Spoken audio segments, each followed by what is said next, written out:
오늘은 신앙생활의 핵심 12번째로 내주하심이라는 제목으로 말씀을 드리겠습니다. 성도는 성령님을 마음에 모시고 사는 사람입니다. 이것을 가리켜서 성령의 내주하심 그렇게 말합니다. 한번 따라해 볼까요? 성령의 내주하심. 성령을 모시고 사는 사람은 세상 사람들과는 다릅니다. 불신자들이 도달할 수 없는 수준의 인격과 삶이 변화되고 그들이 생각하고 행동하는 것과는 구별되는 그 무엇이 있습니다. 근데 그것이 만약 단지 주일에 교회에 와서 예배 드리는 것 뿐이라고 한다면 이것은 매우 불행한 일일 것입니다.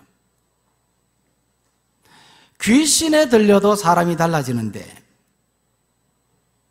하물며 귀신보다도 더 강한, 더 능력이 많으신 그리스도의 영이 우리 속에 모시고 있는데 우리가 달라지지 않고 변화되지 않는다고 한다면 성령을 모시고 사는 사람이라고, 그런 성도라고 우리가 말할 수 있겠느냐는 겁니다.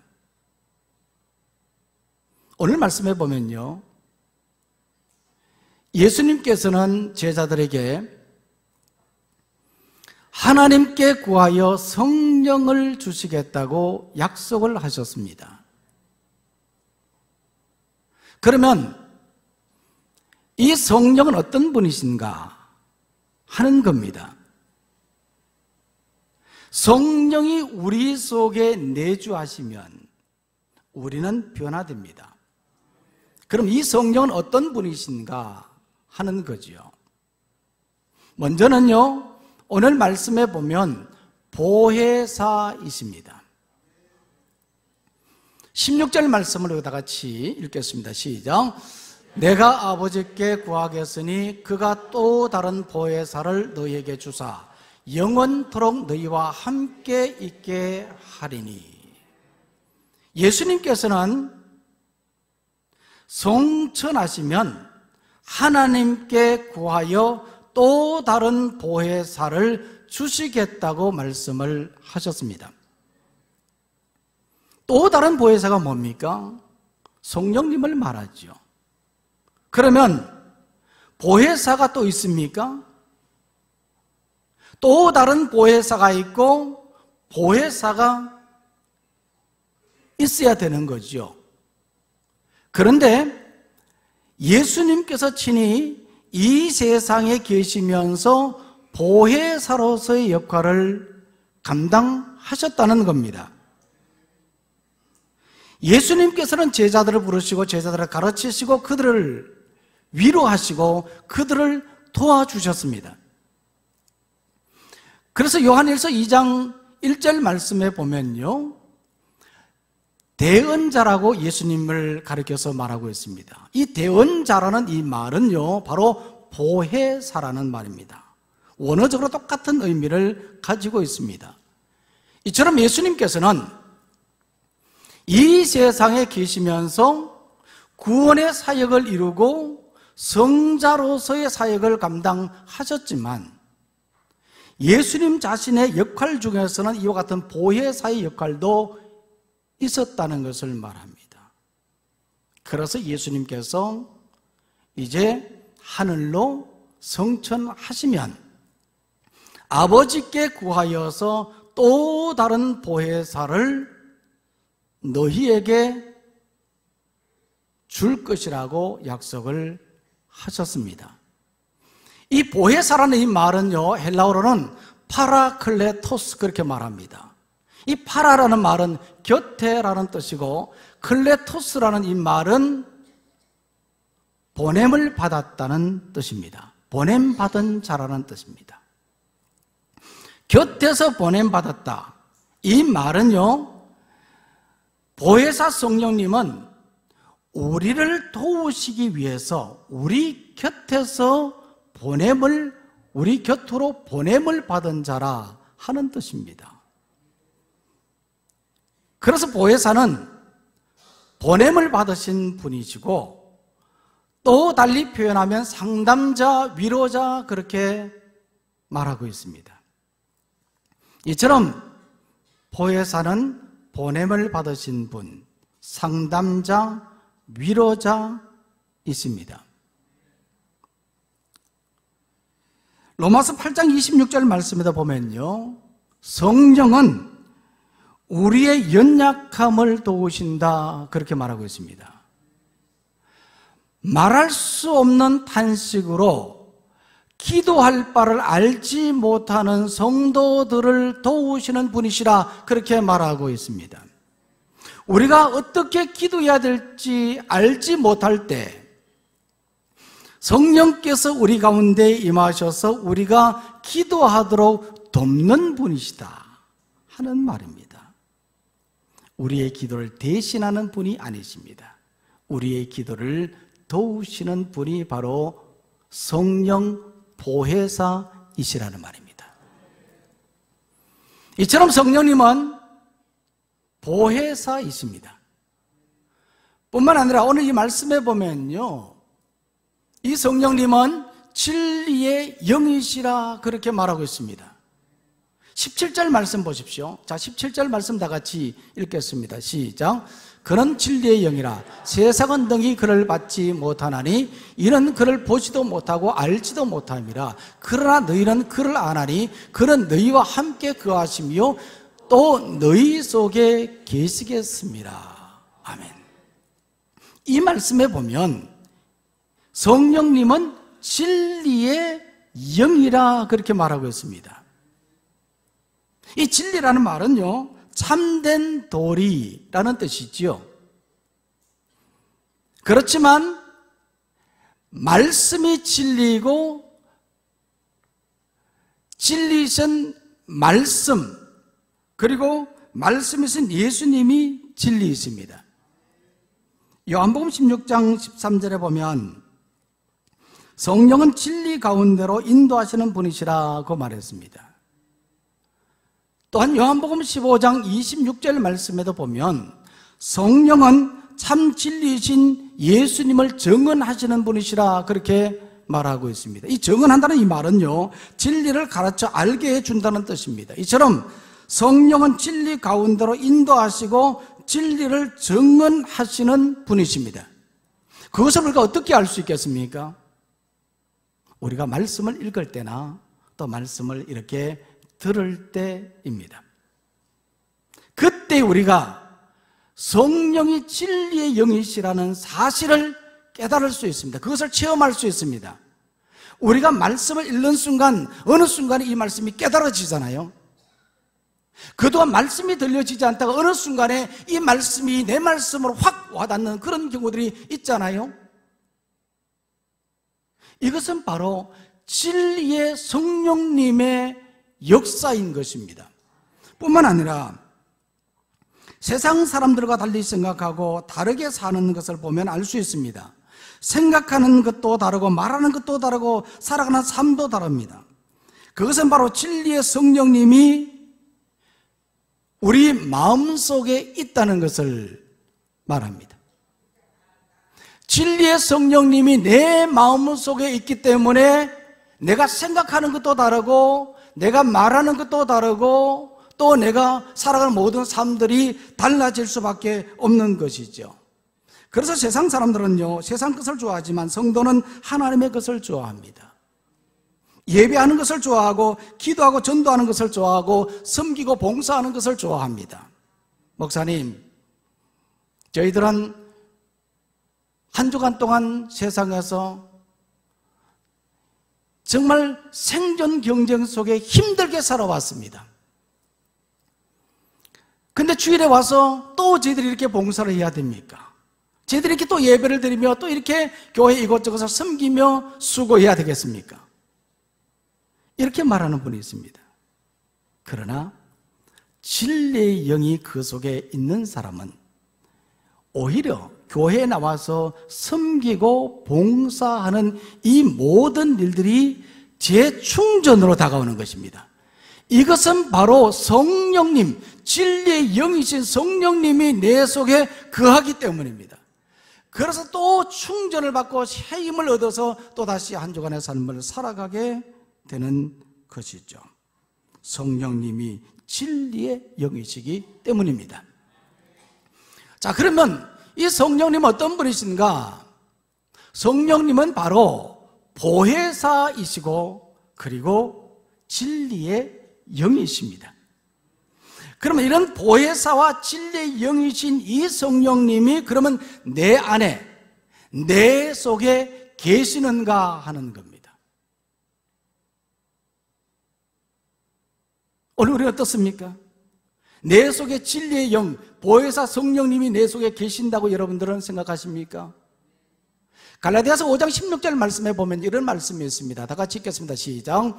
내가 이르노니 너희는 성령을 따라 행하라. 그리하면 육체의 욕심을 이루지 아니하리라. 사도 바울은 갈라디아 교회 성도들에게 말했습니다. 너희는 성령을 따라 행하라.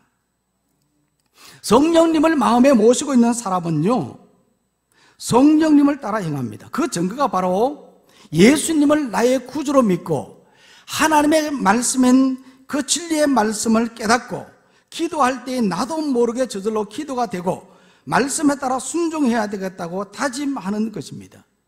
이것은요, 성령님과 끊을 수 없는 관계이기 때문입니다. 그런데 성령님을 모신 성도들에게는요, 두 가지의 욕구가 있습니다. 예수님을 알지 못하고 믿음의 삶을 살지 않는 세상 사람들과는 달리 성령님을 마음에 모시고 예수를 믿는 사람들의 그 마음속에는 두 가지의 욕구가 있다는 말입니다. 하나는 육체의 욕구가 있고 육체의 소욕, 그렇게 말합니다. 또 하나는 성령의 소욕이 있습니다. 이 두 가지의 소욕은 끊임없이 내 속에서 갈등합니다. 다툽니다. 경쟁합니다. 스트러글합니다.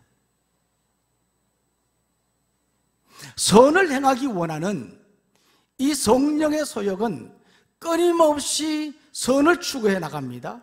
반면에 육체의 소욕은 우리를 악한 곳으로 몰아가는 거죠. 그래서 사도 바울도 로마서 7장 24절 말씀에 보면 오호라 나는 곤고한 사람이로다. 이 사망의 몸에서 누가 나를 건져내랴. 사도 바울도 그 마음속에 끊임없는 갈등이 있었거든요. 그가 하나님의 부름을 받은 종이 되었지만, 복음을 전하는 사도가 되었지만, 그에게는 끊임없이 밀려오는 육체의 소욕 때문에 갈등하고 괴로워했다는 것을 말합니다. 속 사람으로는 하나님의 법을 즐거워하지만은 지체 속에 있는 또 다른 법, 곧 죄의 법이 나를 사로잡는다, 그렇게 말했던 겁니다. 이와 같이 육체의 소욕과 성령의 소욕은 우리 마음속에서 갈등하는 겁니다. 그러면 육체의 소욕이 무엇이겠습니까?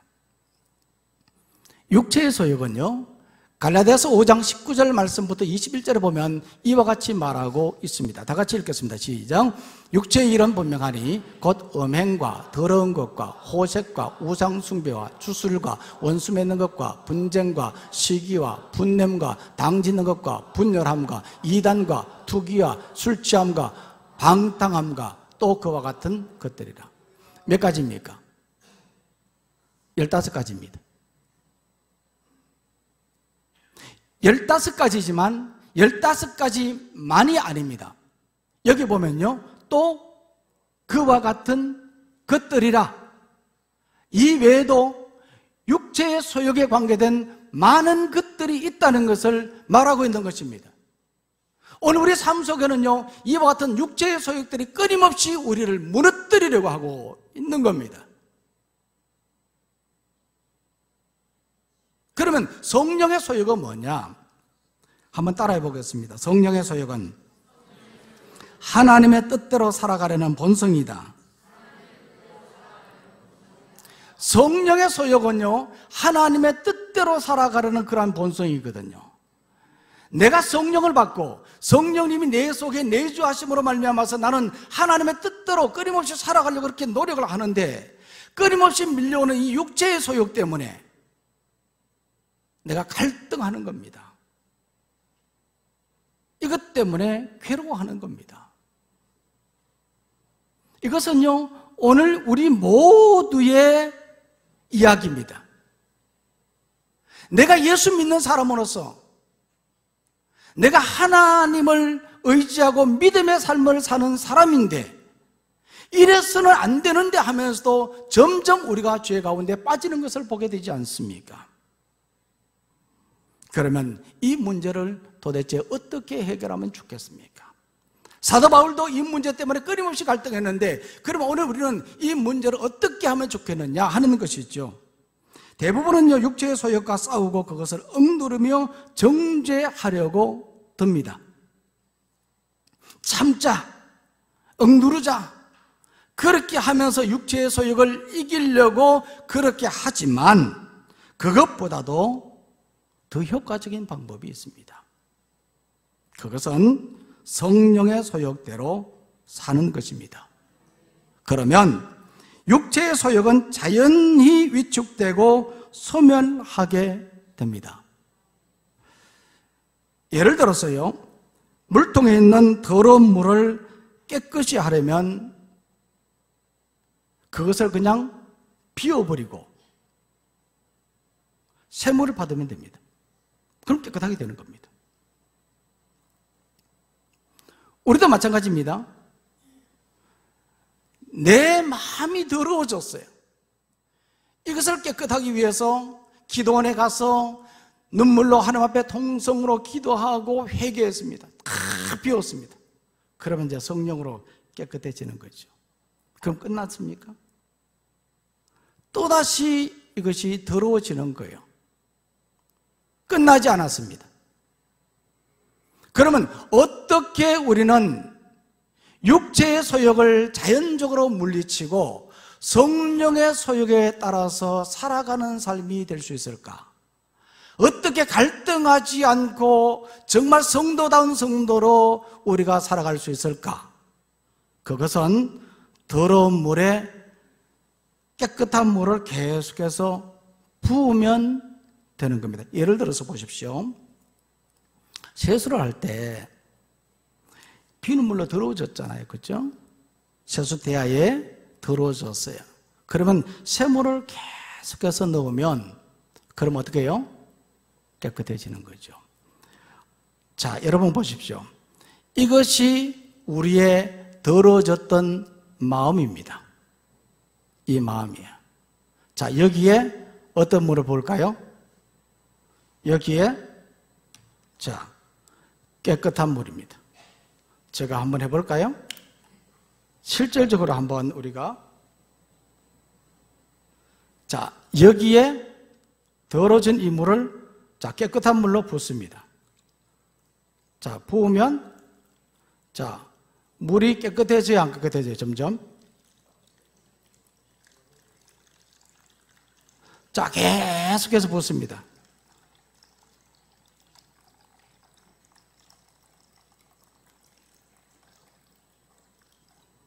자, 보세요. 이 물이 끊어지면 이 상태에 머물고 또다시 더러워지지만, 이 물이 끊어지지 않고 계속해서 부어진다면 이것은 우리의 마음은 완전히 깨끗하게 될 수 있다는 거죠. 그러니까 우리가 갈등하지 않고 참다운 신앙의 삶을 살기 위해서는 성령의 소욕, 하나님의 뜻대로 살아가려고 하는 그런 본성에 따라서 우리가 끊임없이 매일매일 그렇게 살아가면 내 속에는 육체의 소욕이 다 떠나가는 겁니다.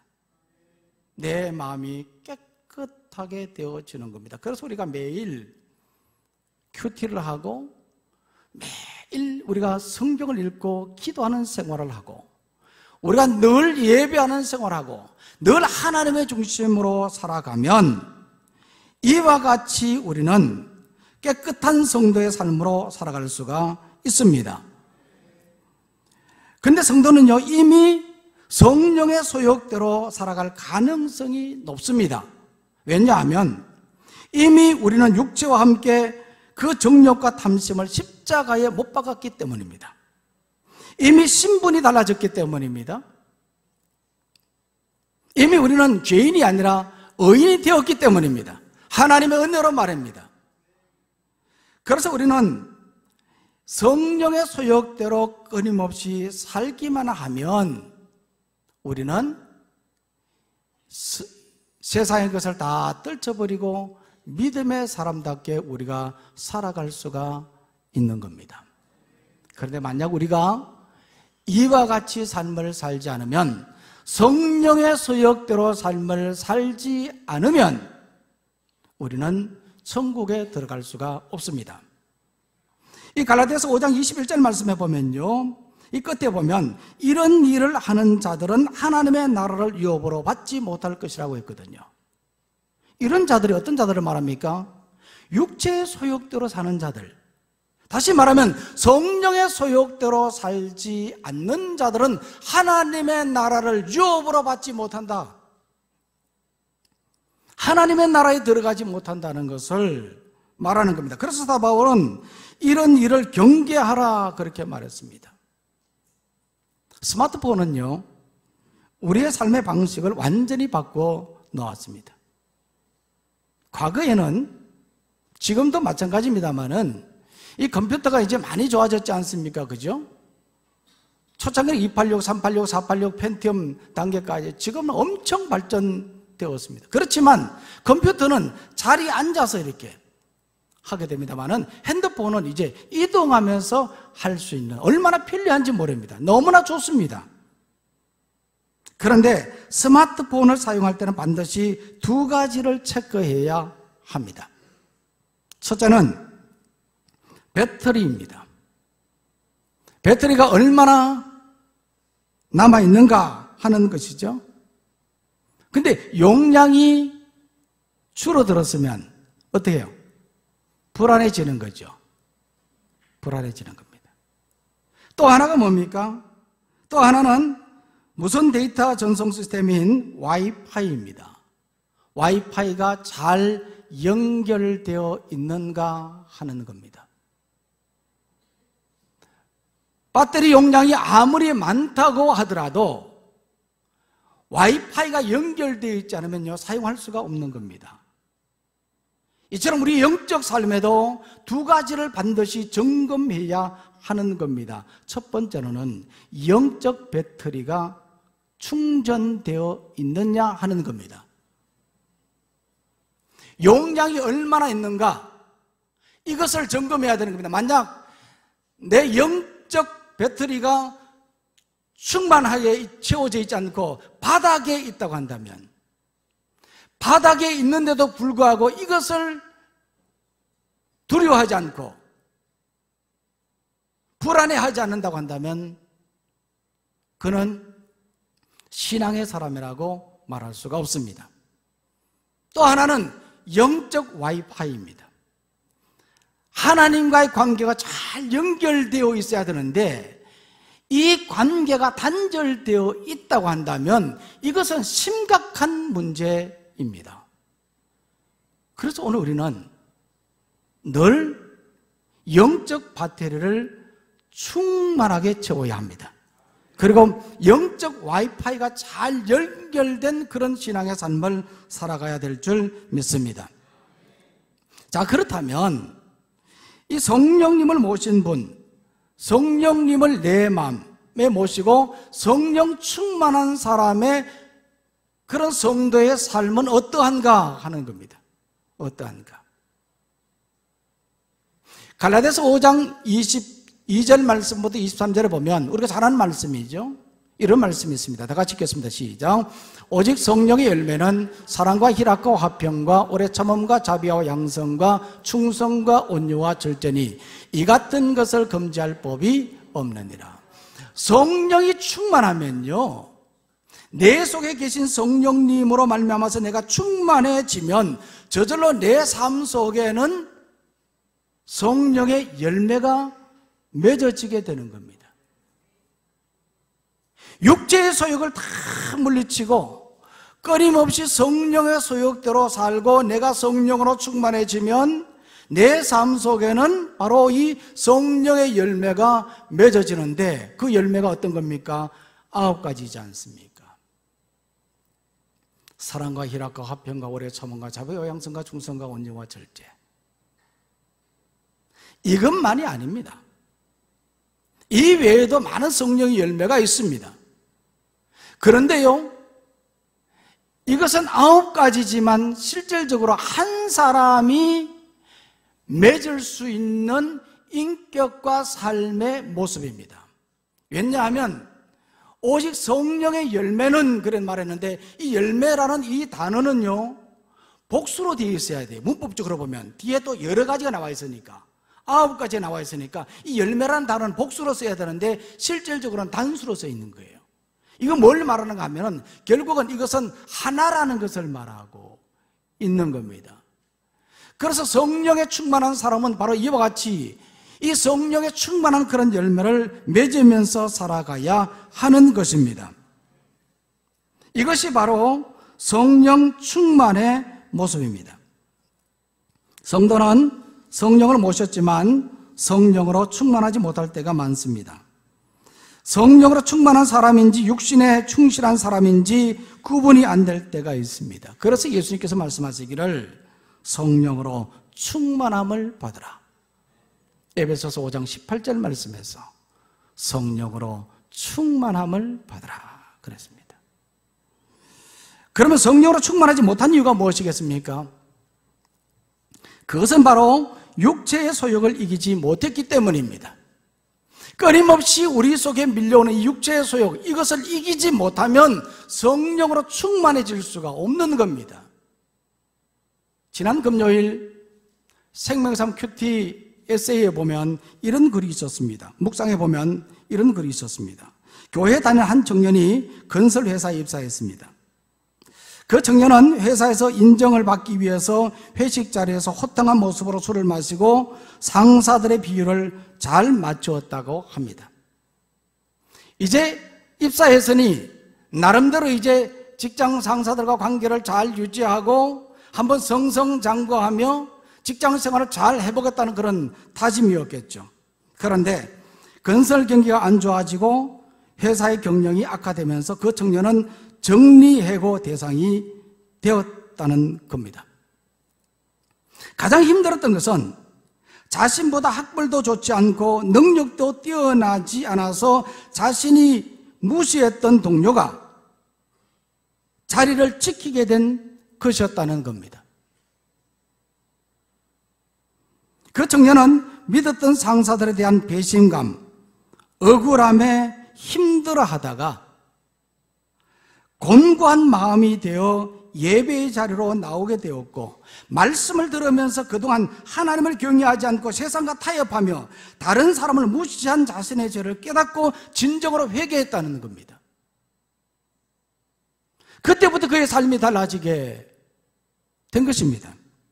성도는 자기의 정체성을 지켜야 합니다. 육체의 소욕을 이기고 성령으로 충만해야 하는 것입니다. 그래야 세상을 이기는 그런 믿음의 소유자가 되는 것입니다. 그러면 어떻게 성령으로 우리가 충만해질 수 있겠습니까? 할 수 있는 그 방법이 뭐겠느냐 하는 겁니다. 몇 가지가 있습니다. 첫 번째로는요, 우리의 몸을 더럽히지 않는 겁니다. 이 몸은 성령의 전입니다. 그리고 두 번째로는 성령을 근심하게 하지 않는 것입니다. 성령을 근심하게 하면 안 됩니다. 세 번째로는 성령을 소멸하지 않는 겁니다. 그리고 네 번째로는 성령 충만을 위해서 늘 기도하는 겁니다. 성령 충만을 구하는 것입니다. 그럴 때 우리는 성령 충만하고 육신의 소욕을 우리가 물리치고 능력 있는 그런 신앙의 삶, 세상을 이기는 참 믿음의 삶을 살아갈 수가 있는 것입니다. 강원도 예수원에서 사역하셨던 대천덕 신부님의 할아버지인 R.A. 토레이 목사님은 그 책에 보면요, 늘 성령 충만이라는 단어를 많이 기록을 하고 있습니다. 이 R.A. 토레이 목사님은 나는 아침에 일어나면 성령 충만을 위해서 기도한다. 하나님, 성령 충만하게 도와주십시오. 왜냐하면 성령 충만하지 않으면 오늘 하루 나는 너무나 쉽게 흔들릴 수 있는 사람이기 때문입니다. 오늘 우리는 성령 충만하지 않으면 너무나 쉽게 흔들릴 수 있는 사람입니다. 예수 믿는다고 말하지만 끊임없이 우리는 세상적 유혹에 의해서 흔들리고 또 흔들릴 수밖에 없는 그러한 연약한 존재라는 겁니다. 그래서 R.A. 토레이 목사님은 아침에 일어나자마자 성령 충만함을 위해서 기도했던 것입니다. 뿐만 아니라 하나님, 제가 성령 충만하다고 느끼지 못할 때 함부로 말하지 않도록 도와주십시오. 그리고 제가 성령 충만하지 않을 때 인생의 중요한 결정을 하지 않도록 도와주십시오. 오늘 우리는요, R.A. 토레이 목사님처럼 늘 성령 충만을 위해서 기도해야 됩니다. 아침에 일어나서 하루를 시작할 때 우리가 성령 충만하지 않으면 오늘 우리는 이 세상을 이겨나갈 수가 없는 것입니다.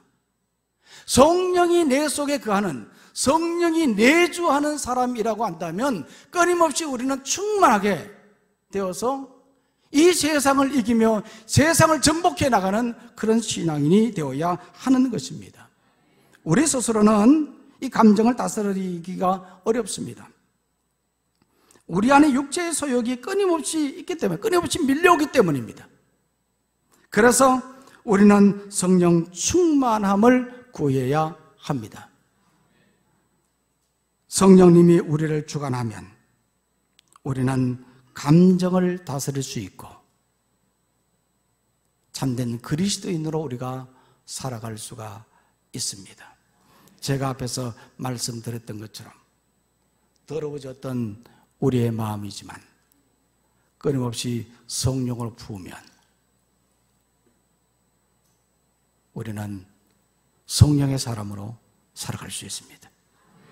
오늘 우리 모두는 이와 같이 성령으로 충만한 우리 모두가 되기를 간절히 소망합니다. 기도하겠습니다. 하나님 아버지,